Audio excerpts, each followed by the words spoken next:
when it's clicking, all of the other stuff goes away. Stakes are so high, and it's like you kind of forget that this is meant to be an art form that is creative and fun. It's kind of like a philosophical question that I actually wrestle with every morning. The chemistry between the two of you is awesome. My favorite scene in the movie is when you guys are just like jamming in the hotel room. Is every song I ever wrote in my life, it's about you.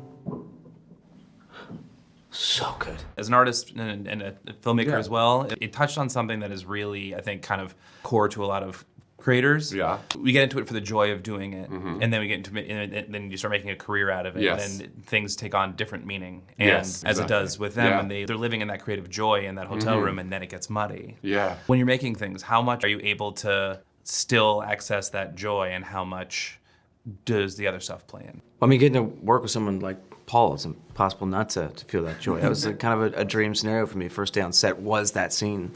And, you know, I've been such a fan for forever. And Come on. And he just made it so easy and fun. And you know, I've been on other sets where the first day the stakes are so high, and it's like you kind of forget that this is meant to be an art form that is creative and fun, and to whatever degree, we're just making things, right? It should be exciting, and it felt that way up right from the jump. Yeah, when it's clicking, all of the other stuff goes away, and it is exactly like what you did when you were a kid, or you're making little movies with your friends, any of that stuff. In the moment, it can be electric. And so that whole sequence was really, really fun, and it felt very natural.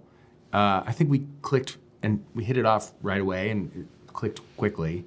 And it was also being kind of steered by John Carney, who's so cool and great, and you know, we're in Ireland, and it's all Irish people on the crew. It's just awesome. And they're funny.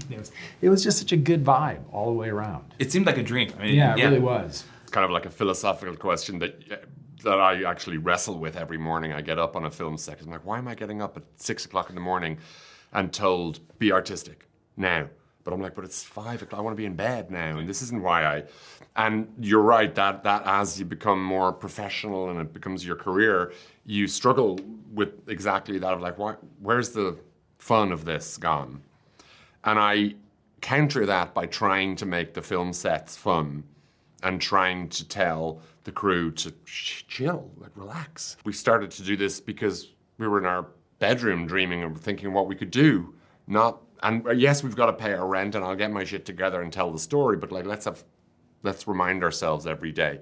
And you're right, in the film, I'm glad that you point that out, because it is one of the things that the Rick character is kind of circling in his life, in a way, isn't it? He's at the stage where he's going, I created this piece of work, it hasn't worked for a long time for me, then it worked, and this guy stole my thunder. I want recognition, finally. But then he has to go past that point, and he has to go, actually, I'll be dead, and this song will live longer than me, and nobody's going to care who wrote it. So he has to go on quite a long sort of journey, which I like. You don't recognize it? Should I? Yeah, of course, yes, you should. That's my chorus and verse. Are you serious? You wrote that. Is there a song that you wish you had written? You listen to it and you're like, ah. So many. You mentioned this song before in a different context, but God Only Knows is one of my favorite songs of all time.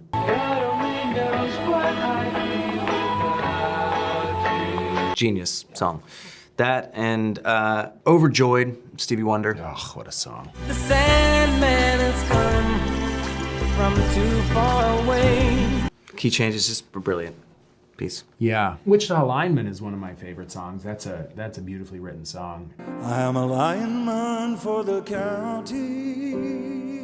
Jimmy Webb wrote it. He was, I think, 19 or 20 years old. And I saw Flea play it last week at the oh, really? Yeah. Oh, man. Yeah. Oh, that's awesome. Great song. Yeah, that's a beautiful song. I think Fairy Tale of New York is a pretty killer song. Yeah. And the bells are ringing out for Christmas Day.